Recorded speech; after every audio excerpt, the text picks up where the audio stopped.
அதானி தமிழ்நாடு மின்சார வாரியத்தில் முதல்ல நீங்கள் கருப்பு பட்டியலில் வைக்கணும். ஊழல்கள்னால தான் இன்றைக்கி மின்சார வாரியத்தில் பெரிய இழப்புகளே. இன்றைக்கி அதை கொண்டு வந்து நம்ம சாதாரண மக்கள் தலைமையில் கரண்ட் பில்லாக கட்டுறாங்க. ஆனால் இந்த மின்சார வாரியத்தில் ஏற்படக்கூடிய நஷ்டத்துக்கு காரணமே இது போன்ற அதானி ஊழல்கள் தான்.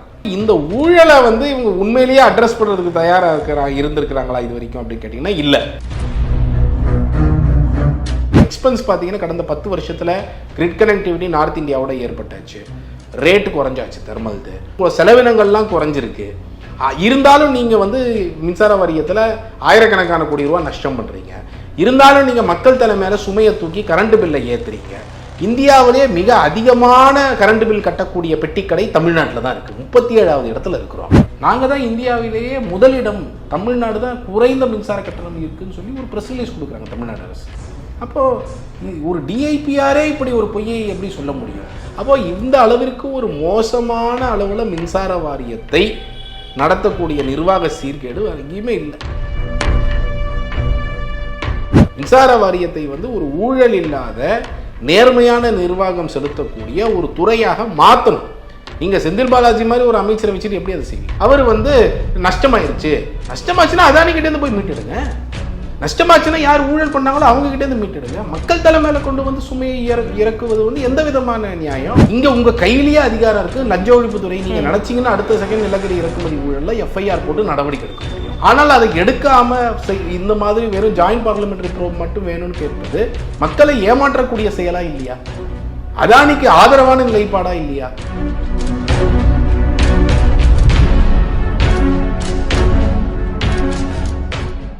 தமிழ்மின் நேயர்களுக்கு வணக்கம். இன்றைய நேர்காணலின் சிறப்பு விருந்தினர் அறப்போர் இயக்கத்தின் ஒருங்கிணைப்பாளர் திரு ஜெயராமன் அவர்கள். வணக்கம் சார். வணக்கம்.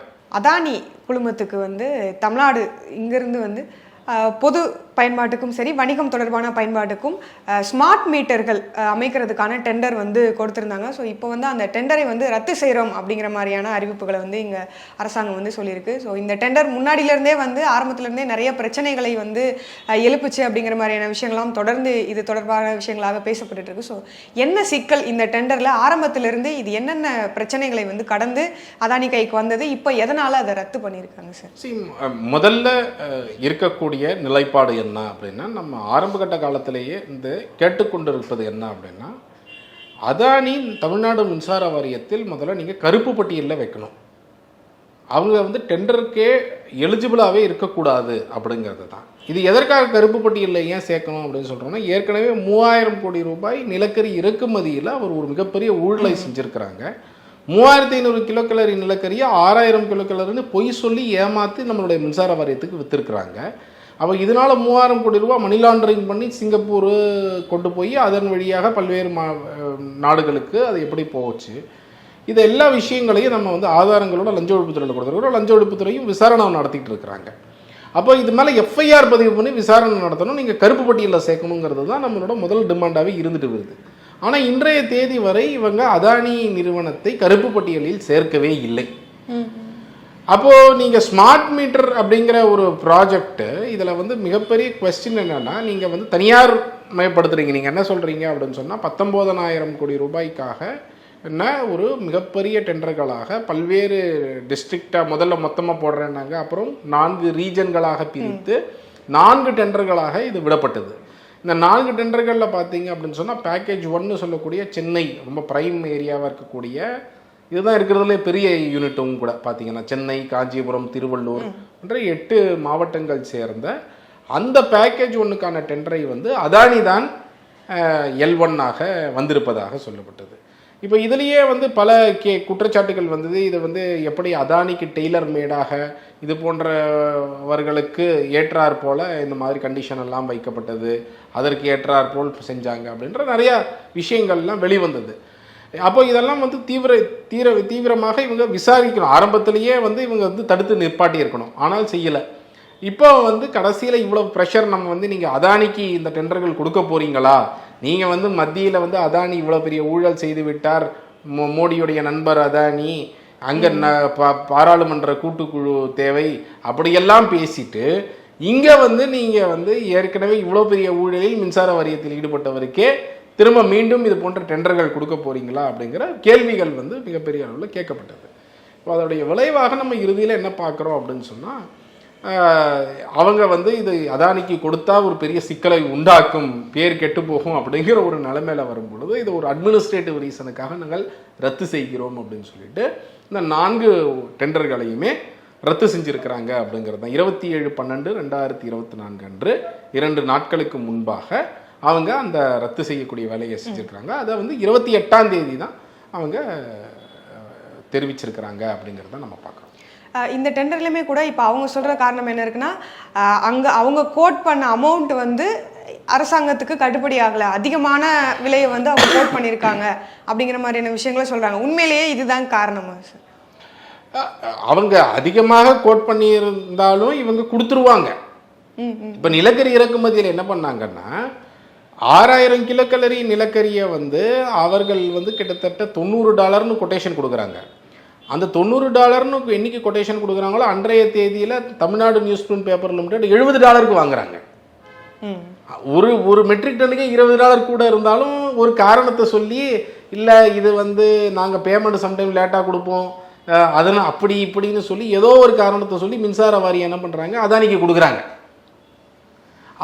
ஸோ இவங்க வந்து கூட இருந்தாலும் எப்படியாவது அதானிக்கு கொடுத்துடணும் அப்படிங்கிறது தான் இவங்களுடைய நோக்கமாக இருக்குது. இதில் அகைன் எவ்வளவு ஊழல்கள் செய்யலாம், என்ன செய்யலாம்ங்கிறது தான் பெரும்பாலும் மின்சார வாரியத்தில் நடைமுறையாகவே இருந்திருக்கிறது. ஊழல்கள்னால தான் இன்றைக்கி மின்சார வாரியத்தில் பெரிய இழப்புகளே. இன்றைக்கி அதை கொண்டு வந்து நம்ம சாதாரண மக்கள் தலைமையில கரண்ட் பில்லாக கட்டுறாங்க. ஆனால் இந்த மின்சார வாரியத்தில் ஏற்படக்கூடிய நஷ்டத்துக்கு காரணமே இது போன்ற அதானி ஊழல்கள் தான். அதானி இன்னும் சில பேர்லாம் செய்த ஊழல்கள் தான். அப்போ இந்த ஊழலை வந்து இவங்க உண்மையிலேயே அட்ரஸ் பண்ணுறதுக்கு தயாராக இருந்திருக்கிறாங்களா இது வரைக்கும் அப்படின்னு கேட்டிங்கன்னா இல்லை. இப்போ வந்து இவர்களுடைய பெயர் வந்து மிகப்பெரிய அளவில் கேள்விக்குறி ஆகுது.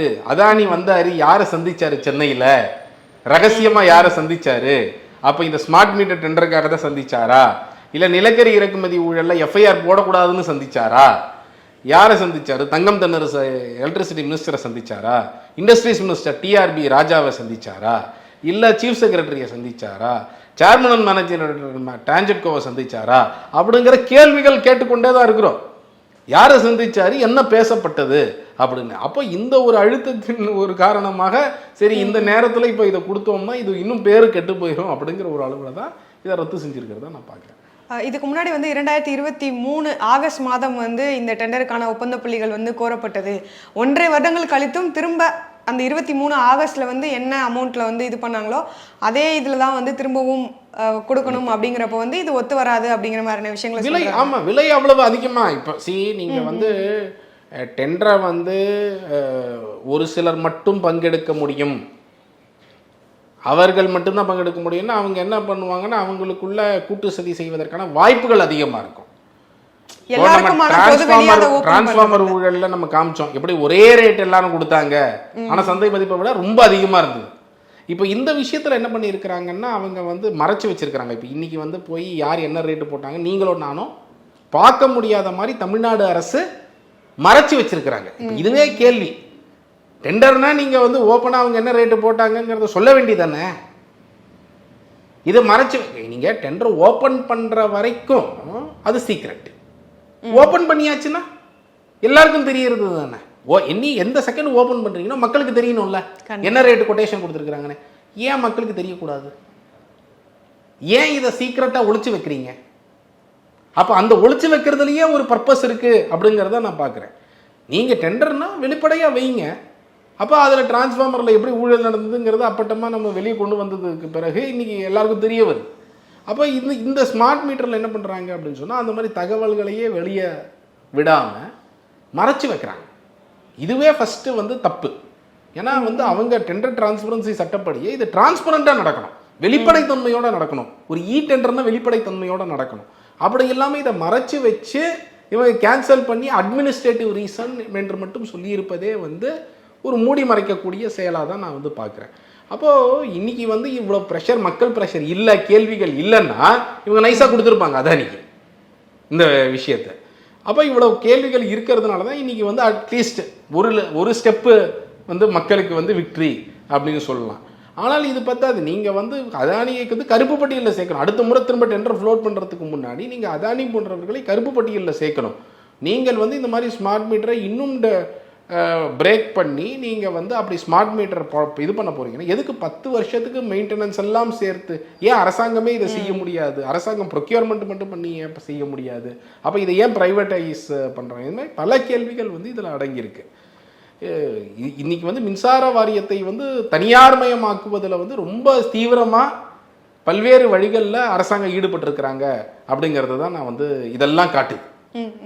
நீங்கள் 10 வருஷத்துக்கு மெயின்டெனன்ஸு, ஆப்ரேஷன் மெயின்டெனன்ஸு எல்லாமே அவங்க தான் செய்வாங்க அப்படிங்கிற அளவில் பர் மீட்டர் பேசிஸில் அவங்களுக்கு பேமெண்ட் பண்ணுவோங்கிற அளவுலலாம் கொண்டு வருவது அப்படிங்கிறது வந்து எதை காட்டுகிறது அப்படின்னு சொன்னால் இது வந்து அப்படியே தனியார் மயமாக ஏன் ஈபியில் இவ்வளவு ஸ்டாஃப் என்ன பண்ண போகிறாங்க? அப்போ அதில் ரெக்ரூட்மெண்ட்டை நீங்கள் குறைச்சாச்சு. இன்றைக்கி எக்ஸ்பென்ஸ் பார்த்தீங்கன்னா கடந்த 10 வருஷத்தில் கிரிட் கனெக்டிவிட்டி நார்த் இந்தியாவோட ஏற்பட்டாச்சு. ரேட்டு குறைஞ்சாச்சு. தெர்மல்து சோலார்து 7 ரூபாயிலேருந்து 2 ரூபா 2.5 ரூபாய்க்கு குறைஞ்சாச்சு. அப்போ இவ்வளோ ஆப்பர்ச்சுனிட்டி இருக்கிற இடத்துல உங்கள் செலவினங்கள்லாம் குறைஞ்சிருக்கு. இருந்தாலும் நீங்கள் வந்து மின்சார வாரியத்தில் ஆயிரக்கணக்கான கோடி ரூபா நஷ்டம் பண்ணுறீங்க. இருந்தாலும் நீங்கள் மக்கள் தலை மேலே சுமையை தூக்கி கரண்ட் பில்லை ஏற்றுறீங்க. இந்தியாவிலே மிக அதிகமான கரண்ட் பில் கட்டக்கூடிய பெட்டிக்கடை தமிழ்நாட்டில் தான் இருக்குது. 37வது இடத்துல இருக்கிறோம். அதிகமான கரண்ட் பில் கட்டிகிட்டு இருக்கிறோம். நிறுவனங்கள், சிறு தொழில் நிறுவனங்கள், நடுத்தர தொழில் செய்யக்கூடிய நிறுவனங்கள்லாம் நம்ம எங்கேயோ 25வது 30வது ரேங்கில் இருக்கிறோம். நமக்கு மேலே 30 மாநிலங்கள் குறைவாக கொடுத்துட்ருக்குறாங்க ரேட்டு. அப்போது இந்த அளவிற்கு ஒரு மோசமான அளவில் மின்சார வாரியத்தை நடத்தக்கூடிய நிர்வாக சீர்கேடு எங்கேயுமே இல்லை. இன்னைக்கு இதுதான் வந்து காண்பிக்குது. அப்போ அரசாங்கம் வந்து எதை நோக்கி வேலை செய்யணும்னா எப்படி இதை வந்து சீர்திருத்துவது, மின்சார வாரியத்தை வந்து ஒரு ஊழல் இல்லாத நேர்மையான நிர்வாகம் செலுத்தக்கூடிய ஒரு துறையாக மாற்றணும். நீங்கள் செந்தில் பாலாஜி மாதிரி ஒரு அமைச்சரை வச்சுட்டு எப்படி அதை செய்வீங்க? அதுதான் கேள்வி. அவருடைய எக்ஸ்பீரியன்ஸ் என்ன, அவருக்கு என்ன ஸ்கில் லெவல் இருக்குது? அவருடைய ஸ்கில் வந்து மிக அருமையாக ஊழல் செய்யக்கூடியவர், லஞ்சம் வாங்கின வழக்கில் சிக்கியவர். இதுதான் அவருடைய முன்னாடி பாஸ்ட் எக்ஸ்பீரியன்ஸு. அப்போ அவருக்கு கொண்டு வந்து இவ்வளோ பெரிய பொறுப்பு கொடுத்துருக்குறீங்க. அப்போ இன்றைக்கி எப்படி இந்த மின்சார வாரியம் இருக்கும்? அவர் வந்து நஷ்டமாயிருச்சு, நஷ்டமாச்சுன்னா அதானிக்கிட்டேருந்து போய் மீட்டெடுங்க. நஷ்டமாச்சுன்னா யார் ஊழல் பண்ணாங்களோ அவங்ககிட்டேருந்து மீட்டெடுங்க. மக்கள் தலைமையில கொண்டு வந்து சுமையை இறக்குவது வந்து எந்த விதமான நியாயம்? அதனால தான் இன்ஃபேக்ட் நாங்கள் வந்து அதுக்கு தான் இந்த ஜனவரி 5 ஒரு போராட்டமே வச்சுருக்கிறோம். மக்கள் வந்து நம்ம இபி பில்லை குறைக்க சொல்லுங்க. இந்த விவகாரம் தொடர்பாகவே போராட்டம். இபி பில்லை நம்ம இபி பில்லை குறைக்க சொல்லுங்க. அதானி போன்ற ஊழல்வாதிகள் கிட்டேருந்து நீங்கள் பணத்தை மீட்டெடுங்க. அதானியை போன்றவர்களை கருப்பு பட்டியலில் சேருங்க. நீங்கள் வந்து ஒரு அக்கௌண்டபிலிட்டி ஃபிக்ஸ் பண்ண தப்பு எவ்வளோ வேணாலும் செய்யலாம். அதானி போன்ற நிறுவனங்கள் நாங்கள் எந்த கேள்வியும் கேட்க மாட்டோம், அவங்களுக்கு நாங்கள் வந்து விசாரணை கூட செய்ய மாட்டோம் அப்படின்ற ஒரு நிலைப்பாடு இன்னைக்கு வந்து தமிழ்நாடு அரசு எடுத்தது அப்படின்னு சொன்னால் அது ரொம்ப தவறான ஒரு நிலைப்பாடு. நீங்கள் வந்து மத்தியில் ஜாயிண்ட் பார்லிமெண்ட்ரி ப்ரோப் வேணும்னு கேட்குறீங்க அதானி மேலே. அங்கே போய் ஜாயிண்ட் பார்லிமெண்ட்ரி ப்ரோப்பில் என்ன பண்ணுவீங்க? அங்கே பிஜேபி தான் மெஜாரிட்டியில் இருப்பாங்க. பிஜேபி மெஜாரிட்டி இருக்கக்கூடிய ஒரு ஜாயிண்ட் பார்லிமெண்ட்ரி கமிட்டியில் போய் நீங்கள் என்ன சாதிச்சிருவீங்க? இங்கே உங்கள் கையிலேயே அதிகாரம் இருக்குது. லஞ்ச ஒழிப்புத்துறை நீங்கள் நினச்சிங்கன்னா அடுத்த செகண்ட் நிலக்கரி இறக்குமதி ஊழலில் எஃப்ஐஆர் போட்டு நடவடிக்கை எடுக்க முடியும். ஆனால் அதை எடுக்காமல் இந்த மாதிரி வெறும் ஜாயிண்ட் பார்லிமெண்ட்ரி ப்ரோப் மட்டும் வேணும்னு கேட்பது மக்களை ஏமாற்றக்கூடிய செயலா இல்லையா? அதானிக்கு ஆதரவான நிலைப்பாடா இல்லையா? ஊழலுக்கு ஆதரவான நிலைப்பாடா இல்லையா? இதை தான் நம்ம கேட்குறோம். நீங்கள் மக்களுக்கான ஒரு ஆட்சியாக இருக்கணும், அதானிக்கான ஒரு ஆட்சியாக இது இருக்கக்கூடாது அப்படிங்கிறத நம்ம கேட்குறோம். இப்போ வந்து இவ்வளோ அழுத்தங்களுக்கு அப்புறம் மக்கள் ஏன் அப்படிங்கிற மாதிரியான நிறைய கேள்விகளை முன்வச்சதும் ஒரு காரணமாக இருந்தாலும் அமெரிக்கா அதானி மேலே வழக்கு பதிந்தது இந்த விஷயத்துக்குள்ள எந்த அளவுக்கு தாக்கத்தை ஏற்படுத்தி இருக்குன்னு நினைக்கிறீங்க? இது எல்லாமே ஒரு பெரிய ப்ரெஷரை கிரியேட் பண்ணியிருக்குன்னு நான் நினைக்கிறேன்.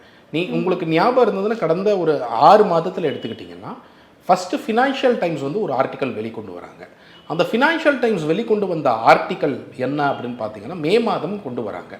அந்த மே மாதம் வெளிக்கொண்டு வந்த மே மாதம் கொண்டு வந்த ஆர்டிக்கல் அதில் தான் நிலக்கரி இறக்குமதி ஊழலில் அறப்போர் கொடுத்த அதே புகாரில் இருக்கக்கூடிய டெண்டரில் எப்படி $30 இருக்கக்கூடிய ஒரு நிலக்கரியை $92 ஏமாற்றி விட்டு இருக்கிறார்கள்ங்கிறது ஷிப்மெண்ட்டோட அவங்க வந்து வெளிக்கொண்டு வந்தாங்க. அதுபோது திமுக வாயே திறக்கல, அதை பற்றி பேசக்கூட இல்லை.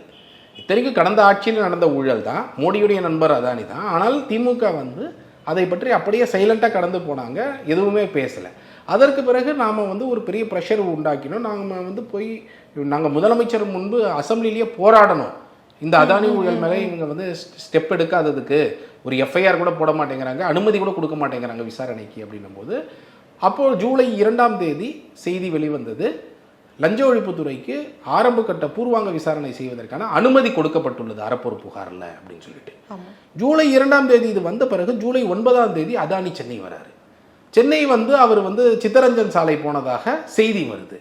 அப்போ யாரை சந்திச்சாரு அப்படிங்கிறது இன்னி வரைக்கும் ஒரு மிகப்பெரிய மர்மமாவே இப்ப வரைக்கும் திமுக தரப்புல இருந்தும் எந்த விளக்கமும் சொல்லப்படல. முதலமைச்சர் தன்னை சந்திக்கவில்லை அப்படிங்கறத மட்டும் சொல்லி இருக்கிறாரு.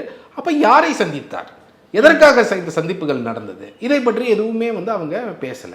ரொம்ப முக்கியமா அதானி விமானி இல்லாமல் கூட போவார் மோடி, அதானி இல்லாமல் போக மாட்டார்னு சொன்னக்கூடிய துணை முதலமைச்சர்லாம் அதானி பற்றி இந்த எலெக்ஷன் 2024 லோக்சபா எலெக்ஷன்ல கூட அதானி ஊழல்களை பற்றி பிரச்சாரம் செய்யலை. முதல்வரோ துணை முதல்வரோ யாருமே அதை பற்றி பிரச்சாரம் கூட செய்யலை. அதானி ஊழல்கள் அப்படி பேசுறதை நிப்பாட்டிட்டாங்க. அப்போ இது எல்லாம் ஒரு சந்தேகத்தை ஏற்படுத்தும் பொழுதுதான் சோலார் யூஎஸோடைய கோர்ட்டுடைய இண்டக்ட்மெண்ட் வருது. அந்த யூஎஸ் கோர்ட்டுடைய இண்டக்ட்மெண்ட்டில் என்ன சொல்கிறாங்க அப்படின்னு சொன்னால், அதானி சோலார் எனர்ஜி கார்பரேஷன், மத்திய அரசாங்கத்துடைய சோலார் எனர்ஜி கார்பரேஷனுக்கு அதிகப்படியான விலைக்கு அந்த சோலார் பவரை கொடுக்குறாங்க. அந்த பவரை மாநில மின்சார வாரியங்கள் வாங்கணும் அப்படிங்கிறதுக்காக அதானி நான் போய் அவங்கள்ட்ட பேசுகிறேன், லஞ்சம் கொடுக்க முற்படுகிறார். ஆந்திரா, தமிழ்நாடு, ஒரிசா, ஜம்மு அண்ட் காஷ்மீர், சத்தீஸ்கர் போன்ற மின்சார வாரியங்களுக்கு லஞ்சம் கொடுக்க முற்படுகிறார் அப்படின்னு ஒரு வழக்கே பதிவு பண்ணும் பொழுது, அப்போ இது அடுத்த கட்டமாக எங்க நகருது அப்படின்னு சொன்னா, தமிழ்நாடு மின்சார வாரியத்துடைய எந்த பொது ஊழியர் இதில் லஞ்சம் வாங்கறதுக்கு பேச்சுவார்த்தை நடந்தது அப்படிங்கிறது ஒரு விசாரணை பண்ணணும். இப்போ அமெரிக்கா அங்கே கேஸ் போட்டாங்க, ஆனால் இங்கே யார் கேஸ் போடுவா? இங்கே ஒரு விசாரணை நடக்கணும்ல. இப்போ இதுலேயும் பார்த்தீங்க அப்படின்னு சொன்னால், மாநில அரசு இது சோலார் எனர்ஜி கார்பரேஷன் சம்மந்தப்பட்டது, மத்திய அரசாங்கம் தான் வழக்கு பதிவு பண்ணணும்னு சொல்லி திமுக ஆதரவாளர்கள்லாம் சொல்லிட்டு இருக்காங்க. கிடையவே கிடையாது. மத்திய அரசாங்கம் நினைச்சாலும் கேஸ் போடலாம், மாநில அரசாங்கம் நினைச்சாலும் கேஸ் போடலாம். ஏன்னா மாநில மின்சார வாரிய பொது ஊழியருக்கு தான் லஞ்சம் கொடுக்க முற்பட்டார் அப்படிங்கிறது தான் வழக்கே அமெரிக்க நீதிமன்றத்தில். அப்போ மாநில அரசு நினைச்சா கூட விசாரணை நடத்த முடியும். அப்போ திரும்ப இவங்க பாலை மாற்றி இவங்க அங்கே போடுறதும் அவங்க இங்கே சொல்கிறதும் மாறி இப்படி நடந்துக்கிட்டு இருக்கிறத நம்ம பார்க்குறோம். அப்போ இந்த பின்புலத்தை தான் இப்போ தொடர்ந்து ஒரு அட்டாக் வந்துக்கிட்டு இருக்கு. இவர்கள் எப்படி ஒரு அண்டர்ஹேண்ட் ஒரு அண்டர்ஸ்டாண்டிங்கோட அதானியோட இருக்கிறார்கள் அப்படிங்கிறது வெட்ட வெளிச்சமாக வெளிவந்த பிறகு இப்பொழுது இது போன்ற ஒரு நடவடிக்கை, நம்மளுடைய பேர் ரொம்ப டேமேஜ் ஆகுது, அதானியோட நம்ம இருக்கக்கூடிய அந்த அண்டர்ஸ்டாண்டிங்லாம் கேள்விக்கு உள்ளாகுது அப்படின்னும் பொழுதுதான் அவர்கள் இப்படி ஒரு கடைசியில் நிலைப்பாட்டை எடுத்திருக்கிறாங்க அப்படிங்கிறத நான் பார்க்குறேன். இப்போ இந்த ஸ்மார்ட் மீட்டர் விஷயமா இருக்கட்டும், இது மாதிரியான விஷயங்கள் எல்லாமே அதானி தரப்புல இருந்து ஊழல் பண்றாங்க, அவங்க நிறைய சொத்து சேர்க்குறாங்க, எல்லாத்தையும் தாண்டி இது எப்படி சாமானிய மக்கள் தலையில இது மின்சார கட்டணம் வாயிலாக அவங்க அதிகப்படியான மின்சார கட்டணம் செலுத்தக்கூடிய வகையில் மாறுது? இப்போ உங்கள் எல்லாருக்கும் ஞாபகம் இருக்கும், அமைச்சர் செந்தில் பாலாஜி 2021 2.38 லட்சம் மெட்ரிக் டன் நிலக்கரியை காணவில்லை அப்படின்னு சொன்னார். இப்போ காணவில்லைன்னா எப்படி காணாமல் போகும்?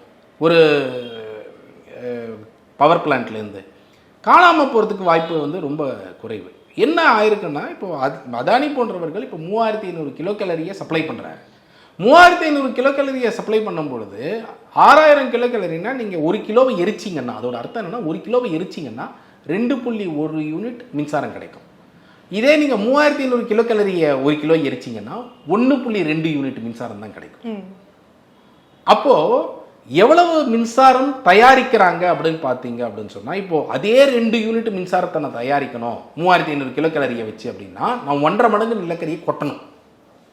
அதிகமான நிலக்கரியை கொட்டுறாங்க, ஆனால் ஸ்டாக்ல என்டர் பண்ண முடியாதுல்ல. ஏன் இவ்வளவு நிலக்கரியை கொட்டுறீங்க, நீங்க 6000 கிலோ கேலரி இவ்வளவு தானே கொட்டணும்னு கணக்கு கேட்பாங்க இல்லையா?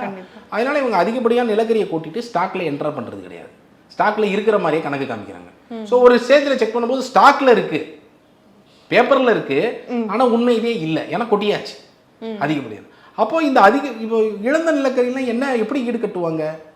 திரும்ப நீங்க நிலக்கரி வாங்கணும், அந்த நிலக்கரி இல்லை திரும்ப வாங்கணும், எக்ஸ்ட்ராவா வாங்கி ஆகணும். இதே 6000 கிலோ கேலரி வந்ததுன்னா நீங்க வாங்கி இருக்க தேவையில்லை. அப்போ 2 மடங்கு நிலக்கரியை நீங்க வாங்க வேண்டிய ஒரு சூழ்நிலை. இதனால மட்டுமே பார்த்தீங்க அப்படின்னு சொன்னா 6000-7000 கோடி அதிகமான செலவுகளை மின்சார வாரியம் வாங்குவதற்கு, அதிகமாக குறைவான தர நிலக்கரி வந்ததுனால அதிகமான நிலக்கரி வாங்குவதற்கு மட்டுமே 6000-7000 கோடி ரூபாய் செலவழிக்க வேண்டிய சூழ்நிலை வந்தது. அந்த 6000 கோடி ரூபாய் 7000 கோடி ரூபாய் அதிகப்படியான செலவினம், அந்த செலவினத்தினால நஷ்டம் ஏற்படுது. நஷ்டத்தை யாருக்கு தலையில் கொண்டு வந்து வைக்கிறாங்கன்னு சொன்னால், மின்சார வாரியம் நஷ்டமாயிடுச்சு, வேற வழி இல்லை, நாங்கள் வந்து இபி பில்லை ஏற்றி ஆகணும். அப்போ இந்த நஷ்டம் எதனால ஏற்பட்டது? ஏன்னா அதானி பண்ண ஊழல்னால. அப்போ அதானி கிட்ட இருந்து தானே நீங்கள் மீட்டெடுக்கணும். எங்கள் தலைமையில எதுக்கு வைக்கிறீங்க? அதுதான் நம்ம கேட்குறோம்.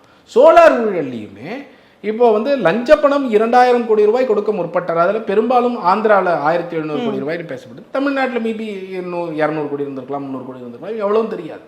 பட் இது போன்ற லஞ்ச பணம் கொடுக்க முற்படுவதாக இருக்கட்டும், கொடுத்ததாக இருக்கட்டும், இப்போ இந்த பணத்தெல்லாம் அதானி ஒன்றும் அவர் பாக்கெட்லேருந்து கொடுக்க போகிறது கிடையாது. அவர் அந்த பணத்தை கொடுத்தார் என்றால் அதை லாபத்தில் வச்சு கடைசியில் மின்சார வாரியத்துக்கு தான் பில் போடுவார். மின்சார வாரியம் அந்த பணத்தை கட்டினதுக்கு பிறகு அந்த பணத்தை வந்து நம்மகிட்ட இருந்து தான் இபி பில்லாக மீட்டெடுப்பாங்க. அப்போது இவென்ச்சுவலாக பார்த்தீங்க அப்படின்னு சொன்னால் இது எல்லாமே நேரடியாக மக்கள் தலையில் தான் இபி பில்னு வந்து விடுது. அதனால தான் இன்றைக்கி நம்ம கடந்த 3 வருஷத்தில் மற்ற மாநிலங்கள்லாம் கூட அந்த அளவுக்கு ஏற்றலை. நம்ம தமிழ்நாடு மிகப்பெரிய அளவில் ஏற்றிருக்கிறாங்க. நீங்கள் இதோடைய விளைவாக நம்ம வந்து ரேங்கிங்கில் செறிஞ்சிருக்கிறோம். நம்ம வந்து 15வது இடத்துல இருந்தவங்க 27வது இடம், 30வது இடம்னு நமக்கு மேலே 27 மாநிலங்கள் 25 மாநிலங்கள் இருக்கக்கூடிய அளவில் ஒவ்வொரு ஸ்லாப்லையும் நம்ம சரிஞ்சு வந்திருக்கிறோம். அவ்வளோ மாநிலங்கள் நம்மளை விட குறைவாக மின்சார கட்டணம் வாங்குறாங்க. நம்ம மாநிலம் அதிகமாக வாங்குகிறோம். 100 யூனிட் வரைக்கும் இருக்கக்கூடிய மின்சாரம் நம்ம தான் நம்பர் 1. அதில் மட்டும் நல்ல வேலை செஞ்சுருக்கிறாங்க, அதை அப்ரிஷியேட் பண்ணுவோம். ஆனால் அதற்கு மேலே இருக்கக்கூடிய யூனிட்டுகள் எல்லாமே மக்கள் மிகப்பெரிய பாதிப்புக்கு உள்ளாயிருக்கிறாங்க. கமர்ஷியலில் மிகப்பெரிய பாதிப்புக்கு உள்ளாயிருக்கிறாங்க, சிறு தொழிலில் மிகப்பெரிய பாதிப்புக்கு உள்ளாயிருக்கிறாங்க. அப்போ இது கேள்வி கேட்க வேண்டிய ஒரு விஷயம். எந்த அளவுக்கு கடந்த கொஞ்ச நாட்களில் வந்து இந்த அளவுக்கு அதிகமாயிருக்கு, இவ்வளோ அமௌண்ட் வந்து அது மாதிரி ஏதாவது கணக்கு எடுப்பு ஏதாவது? ஆமாம், இது வந்து நீங்கள் பார்த்தீங்க அப்படின்னு சொன்னால் டொமஸ்டிக்கில் மட்டும் பார்த்தீங்க அப்படின்னு சொன்னால் நம்மளுடைய ரேட்டு எந்த அளவுக்கு இன்க்ரீஸ் ஆகிருக்குன்னா 100 யூனிட் வந்து அது குறைவாக இருக்குது, நம்ம தான் நம்பர் 1ல் இருக்கும். 113 ரூபா பே பண்ணுவாங்க ஒரு மாதம். 100 யூனிட் செலவு பண்ணுறாங்கன்னு சொன்னால் 200 யூனிட்னா ₹2.80. அப்படின்னா என்ன அர்த்தம்னா கிட்டத்தட்ட 500 ரூபா பில் கட்டுவாங்க மாதத்துக்கு. 2 மாதம் கழிச்சுன்னா 1000 ரூபா பில் கட்டுறோம். முன்னாடி 2 ரூபா இருந்தது, அந்த 100 இலவசம், அது எல்லாத்தையும் கழிச்சது போக தான். 400 யூனிட் இருக்கிறவங்க முன்னாடி ₹4.70 கட்டிட்டு இருந்தாங்கன்னா அப்புறம் இப்போ ₹5.69 இருக்குது. அப்புறம் 600 யூனிட் வந்து ₹5.30 இப்போ ₹7.29 இருக்குது. அப்போ 600 யூனிட் ₹7.29 600 × 7 ரூபாய் நீங்கள் போட்டிங்கன்னா 4300 ரூபா, 200 ரூபா, 300 ரூபா அவங்க பில் கட்டுறாங்க ஒரு மாதத்துக்கு. அப்போ அந்த அளவுக்கு அதிகமாக இருக்குது. முன்னாடி பார்த்தீங்க அப்படின்னு சொன்னால் அதே 3000 ரூபா கட்டிகிட்டு இருந்தவங்க இன்றைக்கி 4300 ரூபா கட்டுறாங்க.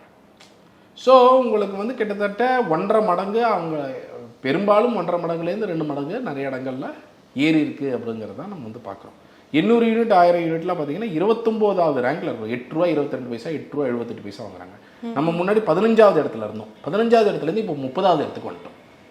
அப்போ நமக்கு முன்னாடி 14 மாநிலங்கள் குறைவாக இருந்தது, இப்போ நமக்கு மேலே 29 மாநிலங்கள் குறைவாக இருக்குது. கமர்ஷியலில் நீங்கள் பார்த்தீங்கன்னா வெறும் 300 யூனிட் ஒரு பெட்டி கடை வச்சுருக்கிறாங்க. அவங்க வந்து இந்தியாவிலேயே அதிக கரண்ட் பில் கட்டக்கூடிய பெட்டி கடை தமிழ்நாட்டில் தான் இருக்குது. பெட்டி கடைக்கே அதிகமாக? ஆமாம், மிக அதிகமாக ₹11.38 அளவிற்கு நம்மளுடைய ஸ்லாப் வந்து இருக்குது. 37வது இடத்துல இருக்கிறோம். மொத்தமே 37 மாநிலங்கள் யூனியன் டெரிட்டரி தான், நம்ம தான் கடைசி. நமக்கு மேலே தான் 36 மாநிலங்களும் இருக்குது. அப்போது எந்த அளவிற்கு இந்த ரேட்டெல்லாம் ஏறி இருக்குது அப்படிங்கிறதுக்கு இது ஒரு உதாரணம். சிறு தொழில் பார்த்தீங்க அப்படின்னு சொன்னால் அதுலேயுமே நம்ம வந்து ரேங்க்கு வந்து 22, 25, 30 அப்படின்னு சொல்லிட்டு சரிஞ்சிருக்கிறோம். அப்போ அப்படி இருக்கும் பொழுது நம்ம இதுதான் கேட்குறோம். டிஐபிஆர் பாருங்கள், 750 யூனிட்டில் நம்ம ₹4.78 இருந்திருக்கிறோம் 2020. 8வது ரேங்கில் இருந்திருக்கிறோம். அது ₹7.04 அதிகமாக்கி 20வது ரேங்க்குக்கு வந்திருக்கிறோம். அப்போ நமக்கு மேலே 19 மாநிலங்கள் குறைவாக இருக்குது அப்படிங்கிறது அர்த்தம். ஸோ 2250 யூனிட்டில் பார்த்தீங்க சிறு தொழில் பண்ணக்கூடிய இண்டஸ்ட்ரீஸில் பார்த்தீங்கன்னா நம்ம வந்து 20வது ரேங்கில் இருந்திருக்கிறோம். ₹6.85 வாங்கிட்டு இருந்திருக்கிறோம். இப்போ ₹8.66 வாங்கி 32வது இடத்துக்கு சரிஞ்சிருக்கிறோம். நமக்கு மேலே 31 மாநிலங்கள் குறைவாக இருக்கிறாங்க. எல்லா இடங்களுமே பட்டியலில் பின்னாடி போய்கிட்டு இருக்கு. 2 விஷயங்களில் மட்டும் நம்ம நல்லா இருக்கிறோம். ஒன்று 100 யூனிட் வரை, அதில் நம்ம முதலிடம். 2வது விவசாயத்துக்கான பவர், அது நம்ம ₹0 தான் கொடுக்குறோம். ஸோ இது 2த்தில் தமிழ்நாடு முதலிடம். மற்ற விஷயங்கள் எல்லாத்துலேயுமே நம்ம சரிஞ்சு வந்திருக்கிறோம். அப்போது அதற்கான ரொம்ப முக்கியமான காரணம் என்ன அப்படின்னு பார்த்தீங்கன்னா, ஏன்னா அதுதான் அதிகப்படியான யூனிட். அதிகப்படியான யூனிட் எங்கே இருக்குது அப்படின்னு பார்த்தீங்கன்னா 100 யூனிட்டுக்கு மேலே இருக்கக்கூடியவர்கள் அதிகப்படியான யூனிட். சராசரியாக பயன்படுத்தக்கூடியவங்க இப்போ 400 யூனிட் பயன்படுத்துகிறாங்க, 600 யூனிட் பயன்படுத்துகிறாங்க. இப்போ இதோட சராசரியே நீங்கள் பார்த்தீங்க அப்படின்னு சொன்னால் அதுவே வந்து 100கணக்கான யூனிட்டுகள் இருக்கும். நீங்கள் சராசரி பார்த்தீங்க அப்படின்னு சொன்னால். அப்போ அதோடைய ரேட்டு பார்த்தீங்கன்னு சொன்னால் ஆயிரக்கணக்கில் இருக்கும். அப்போ அப்படி இருக்கக்கூடிய ஒன்றை இவங்க வந்து டிஐபிஆரில் ஒரு ப்ரெஸ் ரிலீஸ் கொடுக்குறாங்க டிசம்பர் 16 அன்னைக்கு.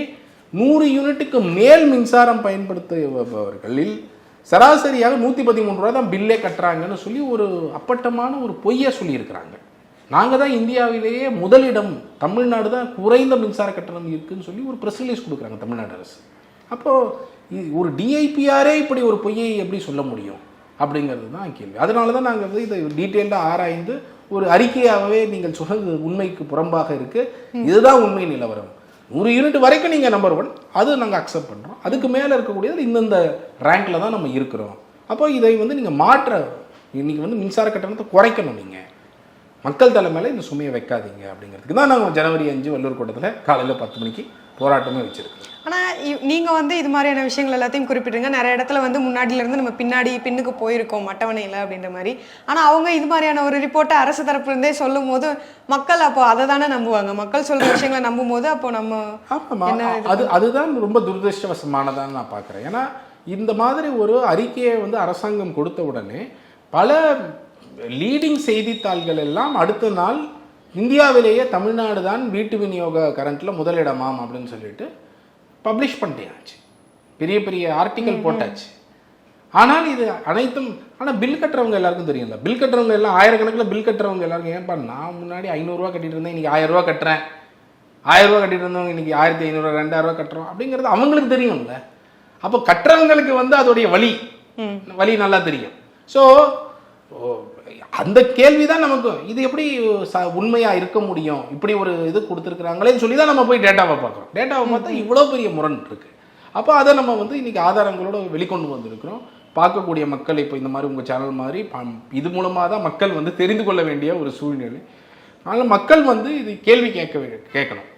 நீங்கள் வந்து இது வந்து வெந்த பொண்ணை வேலை பாய்ச்சுற மாதிரி, ஏற்கனவே அதிகப்படியாக மின்சார கட்டணம் கட்டி கொண்டு இருக்கக்கூடிய மக்கள் கிட்ட போய் நீங்கள் சராசரியாக 113 ரூபா தான் பில் கட்டுறீங்கன்னு சொன்னால் அது எவ்வளோ ஒரு வேதனையான ஒரு விஷயம்னு யோசிச்சு பாருங்கள்.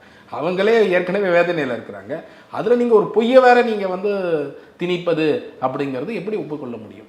அப்போ இதை வந்து டிஐபிஆர் திரும்ப பெறணும், இந்த ப்ரெஸ் ரிலீஸையே திரும்ப பெறணும், அவங்க ஒரு அப்பாலஜி கொடுக்கணும் இந்த மாதிரி ஒரு ப்ரெஸ் ரிலீஸ் கொடுத்ததற்கு. ரெண்டாவது நாம் வந்து கேட்குறதுனால நீங்கள் கரண்ட் பில்லை குறைங்க, ஊழல்வாதிகிட்டேருந்து இந்த பணத்தை மீட்டெடுங்க. இதை வந்து இப்போ இந்த ப்ரெஸ் ரிலீஸை திரும்ப வாங்குறதுக்கான ஏற்பாடுகள் ஏதாவது செய்வாங்க நீங்கள் நினைக்கிறீங்களா சார்? இப்போ நீங்கள் வந்து உங்களுடைய தரப்புலேருந்து இந்த மாதிரியான விஷயங்கள் டேட்டா எடுத்து வந்து இது இல்லை நீங்கள் சொன்னது வந்து உண்மைக்கு புறம்பாக இருக்குது, இதுதான் உண்மை நிலவரம் அப்படின்னு சொல்லிட்டு நீங்கள் ஒன்று ரிலீஸ் பண்ணியிருக்கீங்க, இது அவங்களுடைய கவனத்துக்கு போயிருக்குதா? அவங்களோட கவனத்துக்கு கண்டிப்பாக போயிருக்கோம். நாங்கள் இன்னும் அமைச்சிருக்கிறேன், அரசாங்கத்துக்குள்ளே இருக்கிறவங்ககிட்டலாம் அமைச்சிருக்கிறோம். மீடியா மூலமாகவும் இது வந்து சில மீடியாலையும் இப்போ பப்ளிஷ் ஆகிருக்கு நம்மளுடைய ரிப்போர்ட்டு.